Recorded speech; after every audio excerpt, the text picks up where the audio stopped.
Questions आपको मिल गया what is कॉम्प्लेक्सो।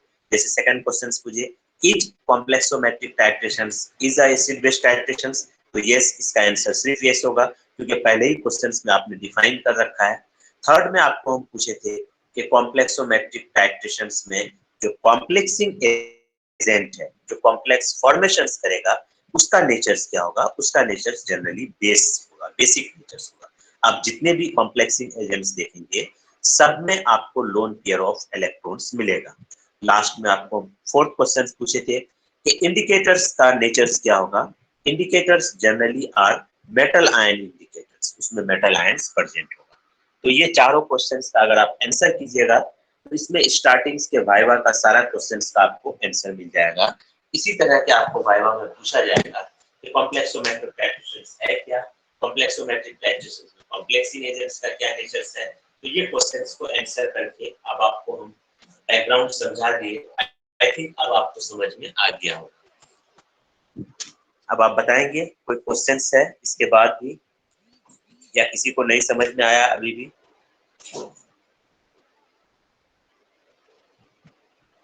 आगे बढ़े। हेलो, एक बार फिर से बता दे कॉम्प्लेक्सोमेट्रिक टाइट्रेशन।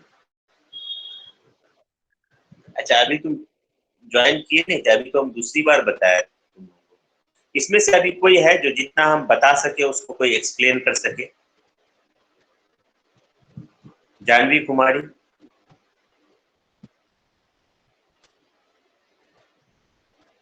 सर समझ गए पर एक्सप्लेन नहीं कर पाएंगे भी, एक बार पढ़ेंगे इसको। अच्छा, चलिए फिर अभी हम क्या नाम है, गौतम कुमार ने बताया कि रिपीट कीजिए सर। हम आपको ऐसे तीसरी बार अगर रिपीट कर रहे हैं कॉम्प्लेक्सोमेट्रिक टाइट्रेशंस। मैंने बताया जैसे आपका एक न्यू टॉपिक स्टार्ट किया कॉम्प्लेक्सोमेट्रिक टाइट्रेशन, इसके नेम से क्लियर है कॉम्प्लेक्स का फॉर्मेशंस। कॉम्प्लेक्स फॉर्मेशंस में हम बताया कि ये एक एसिड बेस्ड टाइट्रेशंस है।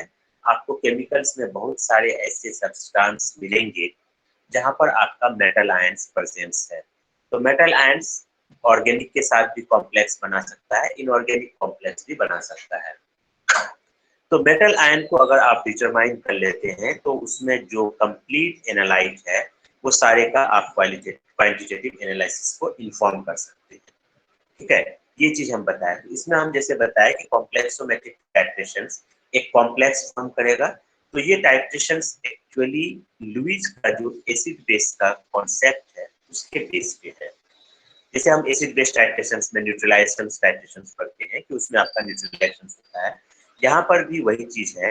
इसने डिफाइन किया कि जो मेटल आयंस होते हैं जिसके पास आपका कैटायनिक नेचर्स है, जो डिफिशियंसी ऑफ इलेक्ट्रॉन्स है, वो एक एसिडिक सब्सटेंस होता है। और जो आपका कॉम्प्लेक्सिंग एजेंट है, कॉम्प्लेक्सिंग एजेंट्स में आगे आप देखेंगे बहुत सारे आपको एग्जांपल्स मिलेंगे, जिसमें अमोनिया, जिसको आप आगे क्लासिफाई करेंगे कि वो मोनोडिनेट यानी कि एक लोन पेयर इलेक्ट्रॉन्स है। डाई में आप ऑक्सिलेट आयंस को लेंगे, ऑक्सिलिक एसिड का स्ट्रक्चर लिखेंगे, उसमें से H+ को रिमूव करेंगे तो 2 लोन पेयर ऑफ इलेक्ट्रॉन्स आएगा। तो अभी आगे आपको क्लासिफिकेशन में मिलेगा कि कैसे कॉम्प्लेक्सिंग एजेंट्स में different pair of electrons present है, उसके एग्जांपल।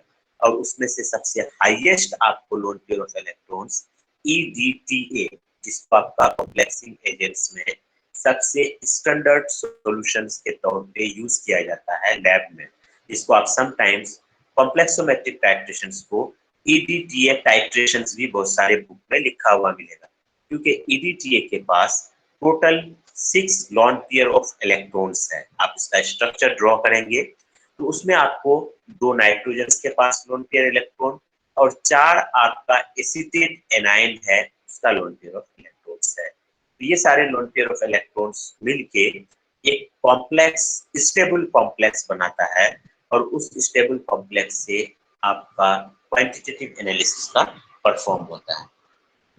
तो ये आपको हम अभी इस पर पूरा बैकग्राउंड बताया। आप एक बार स्लाइड में तो कम, जो आपको हम बुक पढ़ने बोले हैं, एक बार आप बुक पढ़ लेंगे, आपको हम बहुत स्लो में सारा चीज एक्सप्लेन किया अपने लैंग्वेज में, तो अब आपको समझ में आ जाएगा कि आपका क्या करने जाए। उसके बाद आपको ये जो बेसिक 3-4 क्वेश्चंस होते हैं, अभी के जो लेक्चर्स दिए उन 4-5 क्वेश्चंस का आंसर, क्योंकि स्टार्टिंग्स में आपके ये क्वेश्चंस आना चाहिए दिमाग में कि ये है क्या, इसका क्या सिग्निफिकेंस है, इसमें क्या नेचर्स है, इसमें इंडिकेटर का नेचर्स क्या है, स्टार्टिंग्स में ये क्वेश्चंस आपके दिमाग में आना चाहिए। अब क्लियर है?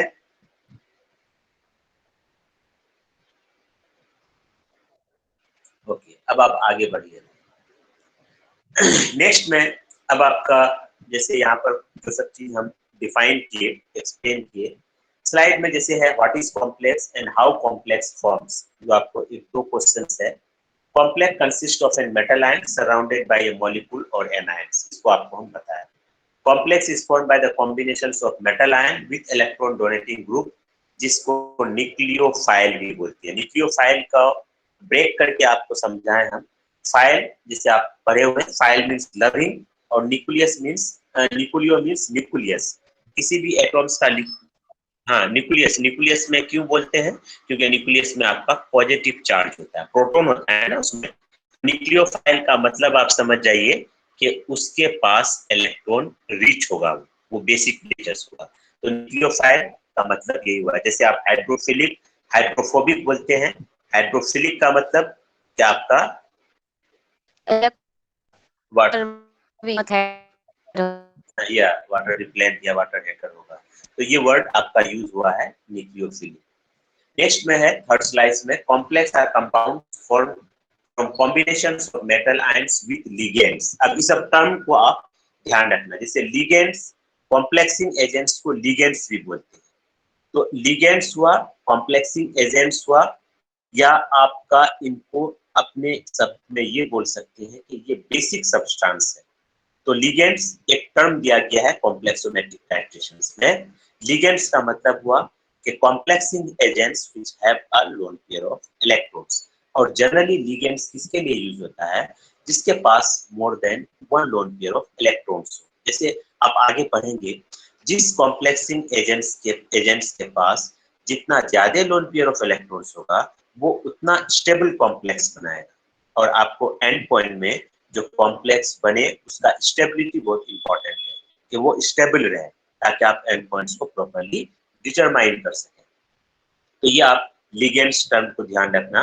अगर आपको कभी कोई पूछे what is ligand, ligand is a basic substance that have which have a lone pair of electrons. ये एक बेसिक सब्सटेंस है जिसके पास लोन पेयर ऑफ इलेक्ट्रॉन्स होता है। A metal ion is an electron deficient species, while ligand is an electron rich. And this electron donating species, a metal ion will thus accept the electrons from a ligand where coordinations bond are formed. Electron forming coordination bond comes slowly from the ligands. इस दोनों के बीच में एक coordinations bond का formation हो जाता है, जिसकी वजह से एक complex का binding बन जाता है। अब आगे की स्लाइड में जो फोर्थ स्लाइड है, A ligand is called monodinate. इस वर्ड को याद रखना होगा। मोनोडिनेट मतलब जिसके पास single lone pair of electron. हाँ, और उसका एग्जांपल आप याद रखना कि उसका अमोनिया एग्जांपल। ये सब आपको कभी एमसीक्यू में क्वेश्चन आएगा, या कभी वाइवा में पूछ देगा कि एक आप मोनोलिगेंड्स का एग्जांपल दीजिए मोनोडिनेट का, तो आप अमोनिया का example. While bidentate ligand is ethylene diamine, दोनों के पास आप देख रहे हैं। दूसरा एग्जांपल इसका दे सकते हैं, जैसे आपको और भी बुक में मिलेगा, आप कॉपी में स्ट्रक्चर्स लिखिए। हाँ, ऑक्जेलिक एसिड, ऑक्जेलिक एसिड्स का लिखिएगा। ऑक्जेलिक एसिड्स का फॉर्मूला होता है COOH COOH। तो OH में से जो H को आप रिप्लेस कर दोगे तो आपका कन्वर्ट हो जाएगा TOO माइनस COO माइनस। तो बाइडिनेट में इथाइलिन डायमीन, और एक दूसरा एग्जांपल आप ले सकते हैं ऑक्सलेट आयन। तो ये सब आपको बुक में और भी एग्जांपल मिलेगा, तो आपको ब्रेक करके समझना होगा कि ऑक्सैलिक एसिड से जब ऑक्सलेट आयन ये कैसे बना। तो फिर आप चले जाइए कि ऑक्सलेट आपका एसिड है, वीक एसिड का कॉन्जुगेट बेस बना। कॉन्जुगेट बेस क्या बना? Oxalate ion. तो ऑक्सलेट आयन को एज हम लिगेंड यूज करते हैं। ठीक है, तो ये सब आपको आगे बुक में और एग्जांपल मिलेगा। Ethylene ion donate 2 pairs of lone. Ethylene diamine tetra acid, ये जो EDTA है, इज अ हेक्साडिनेट लिगेंड, यानी कि आपका इसके पास 6 इलेक्ट्रॉन लोन पेयर्स होंगे। Ligand can be simple as ammonia, which forms a complex with copper plus. For example, this ये आपको एक examples दिया है. When the ligand is a large organic molecule having two or more of the complexing groups, like EDTA, the ligand is called chelating agent. तो ये सब terms में आप ध्यान रखना. लिगेंड और चिलेटिंग एजेंट्स, तो यानी कि आप डिफाइन कर सकते हैं all chelating agents are ligand but all ligands are not chelating agents. यानी कि ligands आपका जो है डिफाइन करेगा जितने भी आपके बेसिक सब्सटेंस जिसके पास लोन पेयर ऑफ इलेक्ट्रॉन्स है, यानी कि एक ब्रॉड टर्म हो गया. और चिलेटिंग एजेंट्स बोल रहा है कि वो उसको बोलेंगे जिसके पास आपका मोर देन वन, या जिसमें चिलेट का मतलब इंग्लिश में होता है किसी चीज को पिंजरे में करना. मतलब चिलेट मतलब एक जो आपका चारों तरफ से घेर लिए और बीच में कुछ आ गया तो वो चिलेट. तो आगे आप देखेंगे EDTA कैल्शियम हो, मैग्नीशियम हो, या आपका सोडियम हो या पोटासियम हो, सबके साथ जो कोऑर्डिनेट बॉन्ड बनाएगा वो आपका ऑल डायरेक्शन से. तो ये जो बन जाता है ये कॉम्प्लेक्स. और ये कौन बनाएगा? जिसके पास multiple lone pair of electrons होगा. तो ये सब आपको दिमाग में अब बैठ जाना चाहिए कि complexing agents, ligand, chelating agents, ये सब टर्म्स में सब टर्म्स एक कॉमन पॉइंट है कि सब बेसिक नेचर्स. ठीक है. अब आपका चिलेटिंग एजेंट्स और लिगेंड्स का डिफरेंस सिर्फ समझना है कि चिलेटिंग एजेंट डिफाइन करता है जिसके पास more than one lone pair of electrons. ये इसका मतलब ये हुआ कि जिसके पास more than one lone pair of electrons होगा वो कोऑर्डिनेट बॉन्ड जो बनाएगा वो स्टेबल होगा, और स्टेबिलिटी की वजह से उसको टर्म दे दिया चिलेट. और चिलेट का डिक्शनरी में आप मीनिंग देखिएगा आप इंग्लिश में. चिलेट का मतलब होता है कि किसी चीजों को ऑल डायरेक्शंस में घेरना, कॉम्प्लेक्स बनाना, ये करना चारों तरफ से. तो ये आप आगे देखेंगे कि सेंटर्स में आपके मेटल आयंस होंगे, उसके ऑल डायरेक्शन से आपका एक लिगेंड्स उसको ब्लॉक करेगा, उसको कॉम्प्लेक्स बनाएगा. तो ये आपका उसकी वजह से ये टर्म हुआ है. तो ये डिफरेंस आप उसके बाद EDTA, ethylene, diamine, tetra acetate, तो इसके नेम से आपको स्ट्रक्चर्स का पता चल जाएगा. टेट्रा एसीटेट, एसिटिक एसिड, यानी कि 4 एसीटेट आयंस होगा CH3 COOH टर्मिनल पोजीशंस पे. तो COOH जो है इसमें से जब H+ रिप्लेस हो जाएगा तो सब हो जाएगा COO-, और डायमीन यानी कि 2 नाइट्रोजन. तो 4 एसीटेट और 2 नाइट्रोजन. एसीटेट में 4 लोन पेयर ऑफ इलेक्ट्रॉन्स और 2 नाइट्रोजन, तो टोटल हो गया 6 लोन पेयर ऑफ इलेक्ट्रॉन. और ये सबसे maximum lone pair electron containing ligands है. इससे आपको आगे कुछ और नहीं मिलेगा. इसलिए आप कॉम्प्लेक्सोमेट्रिक टाइट्रेशंस में ऑलवेज EDTA का स्टैंडर्ड सॉल्यूशंस हम लोग यूज करते हैं. आगे आप टाइट्रेशंस में देखेंगे कोई भी मेटल एनालिसिस करेंगे उसके लिए जो स्टैंडर्ड सॉल्यूशंस आप बनाएंगे 0.1 नॉर्मल या 0.5 नॉर्मल, तो सब आप EDTA का बनाएंगे. तो यहाँ पर इस बेसिक जो डिफिनेशंस है अभी आपको हम जो लेक्चर्स में बताया, आप जैसे ही किसी 1-2 बार बुक में पढ़ लीजिएगा या आगे आपको जो हम आगे आने वाले क्लास में 1-2 कैलकुलेशंस कर लेंगे, आपको क्लियर हो जाएगा कि ये EDTA का क्या रोल है. ये आपका था. उसके बाद नेक्स्ट आपको जो 5th स्लाइड है कुछ प्रिंसिपल्स आपका एक्सप्लेन किया है कि किस तरह से लिगेंड या मेटल आयंस के बीच में कॉम्प्लेक्स बन रहा है.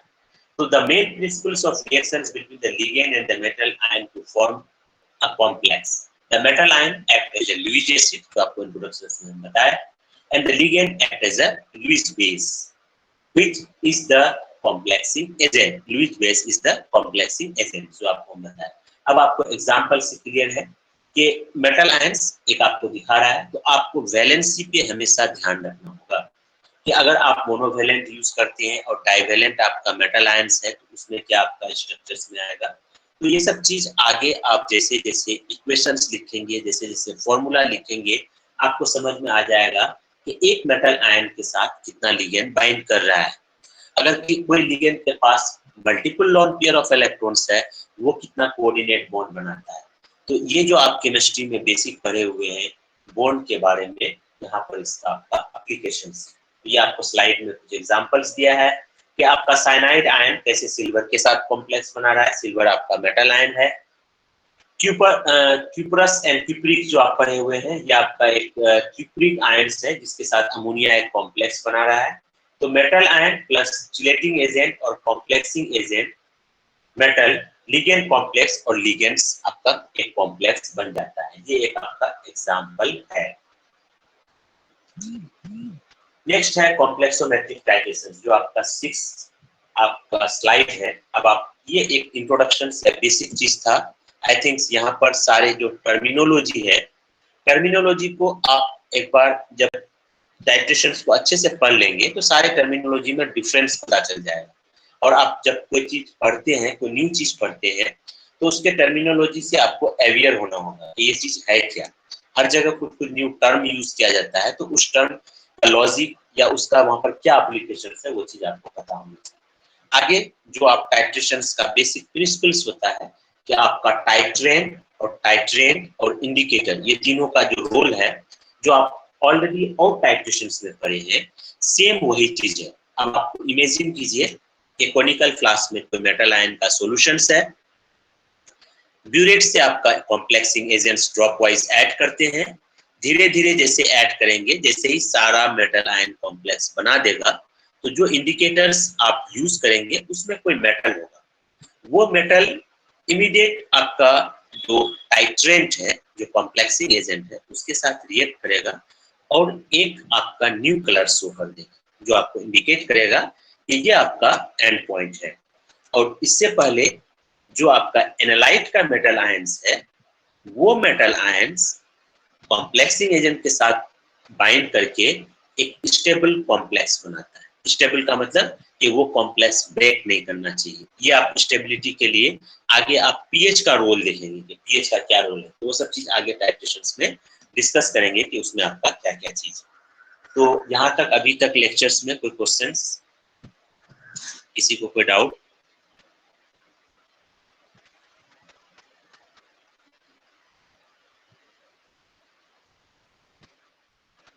किसी को कोई डाउट नहीं? सर, कोई डाउट नहीं, चलिए ठीक। तो आगे कॉम्प्लेक्सोमेट्रिक टाइट्रेशंस में, a complexometric titration is a technique of volumetric analysis in which a soluble undissociated stoichiometric complex is formed during the additions of titrant to the sample solutions. Sample solutions को आप bracket में लिख सकते हैं titrant, TITRAND। तो इनमें आप जो डिफिनेशंस है उनके सारे वर्ड्स को ब्रेक करके आप समझने की कोशिश कीजिए। कि कॉम्प्लेक्सोमेट्रिक टाइट्रेशंस एक एनालिटिकल टेक्निक है जो वॉल्यूमेट्रिक एनालिसिस का एक पार्ट है। वॉल्यूमेट्रिक एनालिसिस जहां पर आए, उस वर्ड से आपको समझ में आ जाना चाहिए कि ये सॉल्यूशंस में कोई स्टैंडर्ड सॉल्यूशंस यूज किया गया है। तो वॉल्यूमेट्रिक इन व्हिच, जिसमें एक सोल्यूबल, अनडिसोसिएटेड एंड स्टीरियोकेमिस्टिक कॉम्प्लेक्स, इस तीनों वर्ड को कोई एक्सप्लेन कर सकते हो कि ये तीनों जो वर्ड यूज हुआ, कि जैसे आपका डिफिनेशंस में लिखा, आप अगर इसको अपने हिंदी में समझाएंगे कि जिसमें आपका एक टेक्निक्स है जिसमें आपका एक सोल्यूबल, एक अनडिसोसिएटेड मतलब जो ब्रेक नहीं हो, स्टीरियोकेमिस्टिक जो आपका केमिस्ट्री में एक रिएक्शंस का फिक्स होता है कि कितना इक्विवेलेंट किसके साथ रिएक्ट करेगा, is form during the additions, जो चीज बनना चाहिए एक आपका ड्यूरिंग द टाइट्रेशन, जब टाइट्रेंट को टाइट्रेंट में ऐड करते हैं। तो इसको कोई अच्छे से समझा सकते हो कि ये क्या कहना चाह रहा है?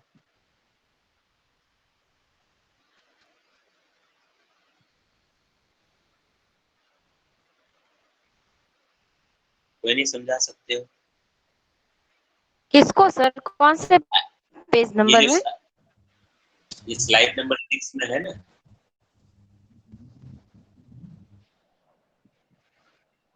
Slide number 6। कौन सी स्लाइड में? 6 नंबर।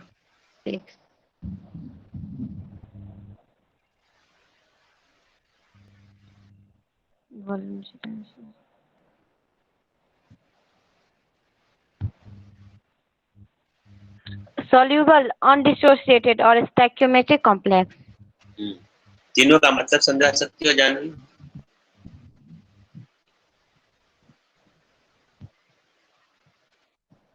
सॉल्युबल मतलब जो सॉल्युबल हो हाँ, सॉल्यूशन, एसोसिएटेड मतलब डिसोसिएट नहीं हो, हाँ, और स्टोइकियोमेट्रिक कॉम्प्लेक्स कॉम्प्लेक्स का एस्टियोकेमिस्ट्री का मतलब ये होता है कि कोई भी जो आपका कंपाउंड बनता है वो वैलेंसी पे, जैसे सोडियम और NaCl लिखते हो तो NaCl किस बेसिस पे लिखते हो? आपको पता है कि क्लोरीन और सोडियम मोनोवैलेंट, आप फिर उसके यस बाद आप लिखते हो, मान लीजिए सोडियम का आप रिएक्शन की डाइवैलेंट के साथ कराते हो, या आप मान लीजिए MgCl2 लिखते हो और NaCl2 लिखते हो, तो ये जो फॉर्मूला लिखने का बेस है वो किस चीज पे बेस है? वैलेंसी यानी कि लॉस ऑफ इलेक्ट्रॉन। तो ये जो एक यस डिफरेंस होता है कि एक रिएक्टेंट यस सर दूसरे के यस साथ जो रिएक्ट करेगा, ये इक्विवेलेंट अमाउंट के बेस पे वो एक केमिस्ट्री में लैंग्वेज देती है, एस्टियोकेमेट्रिक एस्टियोकेमेट्रिक कॉम्प्लेक्स, यानी कि आपको ये कह रहा है कि जो EDTA कोई भी मेटल के साथ कॉम्प्लेक्स बनाएगा, उसका क्राइटेरिया होगा कि सोडियम के साथ अगर बनाएगा तो कोऑर्डिनेशन कितना बढ़ना चाहिए, वो चीज। अब डी ब्लॉक का कोई एलिमेंट ले लो, मान लीजिए आप कोई अल्युमिनियम का बनाते हैं, तो अल्युमिनियम के साथ आउटर मोस्ट ऑर्बिट में कितना वैकेंट सब ऑर्बिटल है उसके साथ लोन पे डोनेट हो। तो यानी स्टियोकेमिस्ट्री का मतलब हुआ कि ऐसा नहीं कि कोई भी चीज किसी चीज में मिला दी और कॉम्प्लेक्स बन, तो कॉम्प्लेक्स बनने का भी स्टियोकेमिस्ट्री यानी कि क्राइटेरिया होगा कि कितना इक्विवेलेंट पार्ट मेटल के साथ रिएक्ट करेगा, ये चीज करने का मतलब है। तो यानी कि आपका लास्ट में जो कॉम्प्लेक्स बनेगा, जो कॉम्प्लेक्स हुआ, वो एक सोलिबलाइज होना चाहिए, क्योंकि कॉम्प्लेक्सोमेट्रिक टाइट्रेशंस में जनरली आप वाटर एज सॉल्वेंट को यूज करेंगे, और वाटर एज ए सॉल्वेंट जब यूज करते हैं तो जो कॉम्प्लेक्स आपका एंड पॉइंट पे बना वो सोलिबलाइज होगा, अनडिसोसिएटेड होगा। तो अनडिसोसिएटेड और डिसोसिएट का मतलब आप समझ लीजिए कि अगर मान लीजिए कॉम्प्लेक्स बना और डिसोसिएट हो गया तो फिर तो वो आयनिक फॉर्म में आ गया, तो दैट मींस कि फिर कैटायन फ्री हो गया, जब कैटायन फ्री हो गया तो फिर डिटरमाइन नहीं होगा। तो यानी कि जो कॉम्प्लेक्स बने वो अनडिसोसिएटेड हो, वो मॉलिक्यूलर फॉर्म में हो। जब मॉलिक्यूलर फॉर्म में है तो आप लुइस के अकॉर्डिंग उसको डिफाइन नहीं कर सकते कि ये एसिड है कि बेस है, वो आपका न्यूट्रल हो गया। समझ में आया बात? तो आपका जो लास्ट में कॉम्प्लेक्स, जो कॉम्प्लेक्स फॉर्म हो वो सोलिबलाइज हो, अनडिसोसिएटेड होगा तो वो स्टेबल होगा। उसके बाद एस्टियोकेमिस्ट्रिक यानी कि उनका जो रिएक्शंस का क्राइटेरिया है कि कितना इक्विवेलेंट पार्ट कितने के साथ रिएक्ट करेगा, उसके बेस पे आपका कॉम्प्लेक्स बनेगा। तो ये डिफिनेशंस में इस चीज को, तीनों वर्ड्स को अच्छे से ब्रेक करके समझोगे तो इसका प्रिंसिपल्स बहुत अच्छे से तुमको समझ में आ जाएगा। तो ये इसका कहने का मतलब है। और सेकंड पॉइंट है, in complexometric titrations the formations of a coloured complex is used to indicate the end point of a titration. तो अब एक चीज जो डिफरेंशिएट आपको समझना है, जैसे आपको हम बैक लेके चले जाएं एसिड बेस्ड का टाइट्रेशन, जैसे मान लीजिए आपके कोनिकल फ्लास्क में HCl है, ब्यूरेट में NaOH है, तो आप जैसे जो मिथाइल ऑरेंज उसमें इंडिकेटर यूज किए थे, तो मिथाइल ऑरेंज का जो चेंज ऑफ आयोनाइजेशन है, जैसे मैंने मान लीजिए जब NaOH नहीं मिलाए थे, जब HCl में मिथाइल ऑरेंज था, उस वक्त पीएच एसिडिक था, तो उस वक्त मिथाइल ऑरेंज का आयोनाइजेशन डिफरेंट एक था। और जैसे जैसे NaOH मिला है, HCl फिनिश हो गया आपके कोनिकल फ्लास्क से, एक्स्ट्रा ड्रॉप NaOH आया, पीएच बेसिक हो गया, तो इसका आपका आयोनाइजेशन में चेंज हुआ। आयोनाइजेशन में चेंज होने का मतलब लॉ ऑफ मास एक्शन के अकॉर्डिंग चला गया वो, तो उसकी वजह से आपका कलर में चेंज हुआ। तो ये चीज बता रहा है आपको कि जैसे ही मेटल,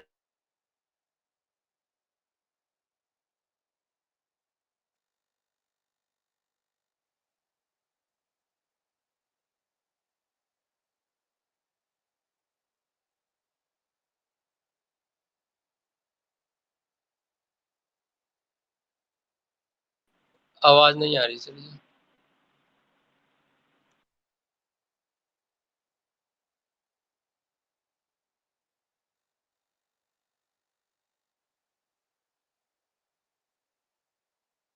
हेलो, किसी को मेरा आवाज जा रहा है? हेलो। आओ। अच्छा सर जी, हमको लगा मेरा नेटवर्क भाग गया sir.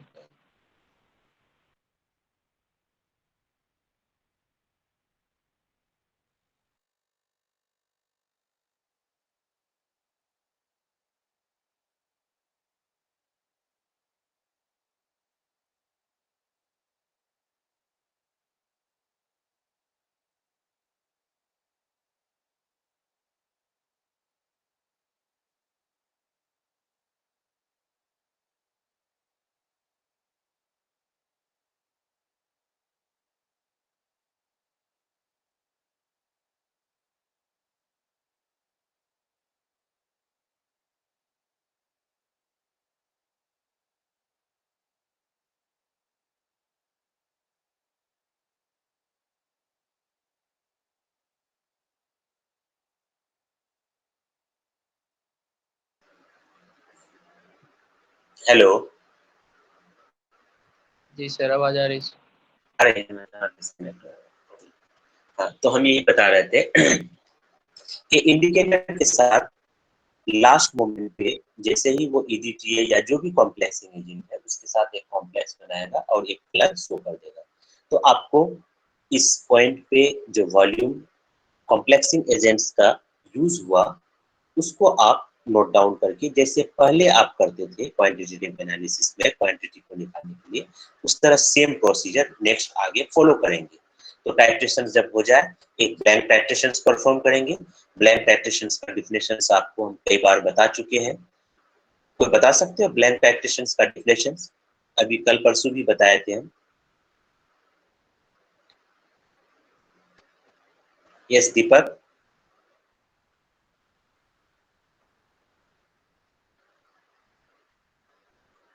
Blank titration.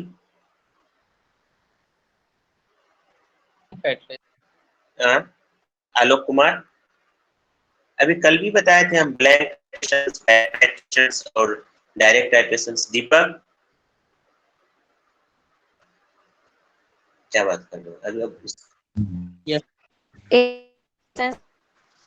Blank titration का डिफिनेशन अभी बताए थे ना हम। ब्लैंक टाइट्रेशन क्यों करते हैं? क्यों करते हैं? अरे जब सेक्शन में एरर हो कंसंट्रेशन फाइंड करने के लिए होता है सर।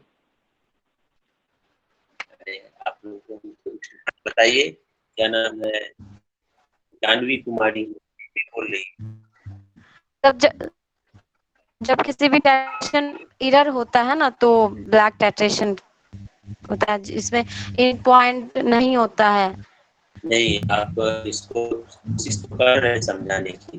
एंड पॉइंट एरर को मिनिमाइज इन पॉइंट एब्सेंस हाँ मिनिमाइज कर देता है मतलब ब्लैक टाइट्रेशन। चलिए आप एक बार पहले तो आप इसका डेफिनेशन एक वर्ड में याद रखिए कि titration with analyte. Yes sir. समझे? Yes sir, absence of analyte ऐसे भी। Absence of analyte. अब इसको ऐसे तो आपको हम ब्रेक करके पहले भी समझाए थे। अब तुम बताओ, हम पहले तुमको बताते हैं कि मान लो तुम्हारा एक ब्यूरेट में NaOH रखा हुआ है। ठीक है, इमेजिन करो एक कोनिकल फ्लास्क में तुम NaOH और एक या दो ड्रॉप मिथाइल ओरेनियम, मान लो NaOH का 10 ml लिए और दूसरे कोनिकल फ्लास्क में 10 ml डिस्टिल वाटर लिए और आपका 2 ml मिथाइल ऑरेंज लिए। दोनों में क्या डिफरेंस रहा जानवी? दोनों सर एक NaOH तो बेसिक हो गया ना। नहीं, एक में हम 10 ml डिस्टिल वाटर लिए, एक में हम 10 ml NaOH का सॉल्यूशन लिए। तो इंडिकेटर दोनों में इंडिकेटर ऐड किए। इंडिकेट तो NaOH वाला सॉल्यूशन जो तुम्हें कलर चेंज होगा और मतलब डिस्टिल वाटर में तो विदाउट मतलब कोई भी सॉल्यूशन नहीं है, वो तो विदाउट एनालाइट ही हो गया ना। आप विदाउट एनालाइट हो गया ना, यही तो हम समझा रहे हैं आपको। इसमें आप 10 ml डिस्टिल वाटर और 2 ड्रॉप इंडिकेटर लिए, वो तो विदाउट एनालाइट हो गया। यस सर, क्योंकि उसमें कुछ है ही नहीं। वाटर अब में दोनों का इंडिकेटर डालेंगे भी तो कुछ हो कलर चेंज हो करेगा ही नहीं। नहीं उसमें आएगा, लेकिन दोनों का डिफरेंस समझो। आपको जो 10 ml NaOH का सॉल्यूशन दिए थे उसको HCl के साथ टाइट्रेट करो, ठीक है। अब NaOH का जब टाइट्रेशन करोगे तो अगर आपका NaOH 0.1 नॉर्मल का है और 0.1 नॉर्मल का आपका HCl है तो 10 ml आपका HCl कंज्यूम हो जाएगा, एंड पॉइंट आ जाएगा। आप उसको लिख लोगे कि मेरा 10 ml ब्यूरेट से किया। अब दूसरा जो 10 ml डिस्टिल वाटर और 2 ड्रॉप इंडिकेटर लिए हो उसको तुम टाइट्रेट करोगे तो वो 0.1 ml में कलर चेंज हो जाएगा, क्योंकि उसमें तो NaOH है ही नहीं। तो ये जो 0.1 आया आपका, जो पहले 10 ml आया, हाँ बोलो।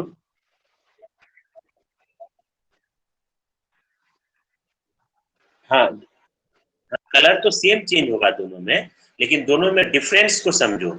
जब तुम NaOH के साथ रिएक्ट करोगे तो HCl का 10 ml कंज्यूम हुआ, और जब डिस्टिल वाटर में करोगे तो उसमें 0.1 ml यूज हुआ, क्योंकि तुमने इंडिकेटर एक ड्रॉप मिलाया है। अब वो कलर चेंज करने के लिए 0.1 ml या उससे भी कम NaOH सफिशिएंट है।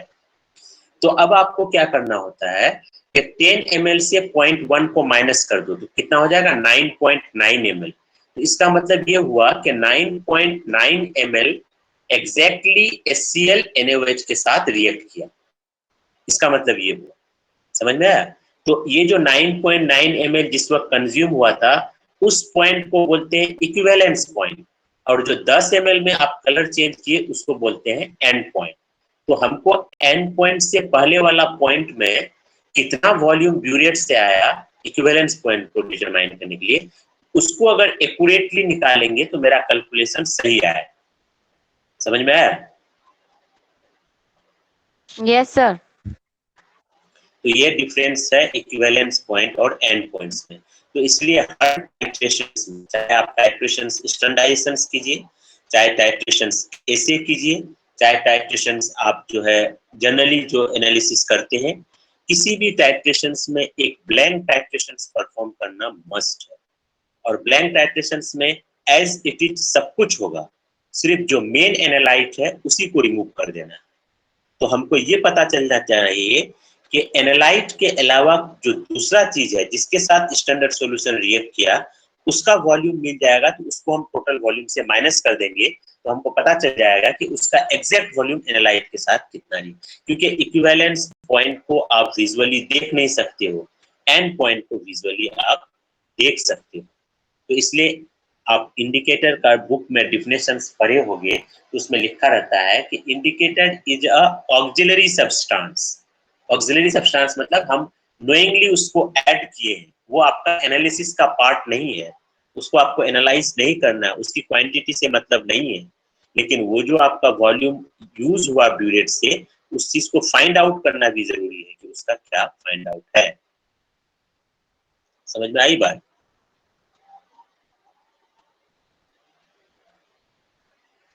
Yes sir.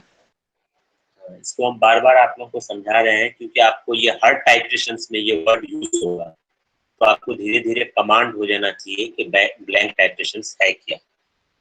तो ये है आपका एंड पॉइंट को डिटरमाइन करने का तरीका। Complexometer particularly useful for the determinations of mixtures of different metal ions in solution. An indicator capable of producing and defined color change is usually used to detect the end point of the titrations. ये चीज same चीज है, पहले आप पढ़े हुए। तो ये सारा 6 स्लाइड तक आज डिस्कस किए। तो जो चीज रिपीट हो रहा है बार बार टाइट्रेशंस में, उस चीज पे धीरे धीरे आपको कमांड होना चाहिए। जैसे आपको कभी ये चीज नहीं होना चाहिए कि आपको कोई अगर पूछ दे कि डिफरेंस बताइए इक्विवेलेंस पॉइंट और एंड पॉइंट का, तो आपको आना चाहिए अब, क्योंकि आप 2-3 टाइट्रेशंस पढ़ लिए, आगे और 2-3 पढ़ेंगे। तो इसी तरह से आपको कमांड करना होगा। आप बुक पढ़ेंगे फिर डिस्कस करेंगे। कोई चीज एक बार में नहीं होता है, आप धीरे धीरे आप उसको पढ़ेंगे, समझेंगे, डिस्कस करेंगे, तो फिर सारे चीज पे आपको कमांड होगा। तो यही एक पढ़ने का नेचर होता है, स्टडी करने का। तो आपको चीज सामने आता है बार बार, तो उसको आप डेप्थ में डिस्कस कीजिए, समझिए, बुक से पढ़िए, और जो चीज प्रैक्टिकली कर रहे हैं उसके एप्लीकेशंस को समझिए कि ये इसका एप्लीकेशंस है क्या। तो ये था आज का। अब आप लोगों का कोई क्वेश्चन हो, कोई क्वेरीज हो, जो भी हो, ऐसे क्लास में तो बहुत कम स्टूडेंट्स तुम लोग रहते हो, इसका रीजंस मुझे पता नहीं।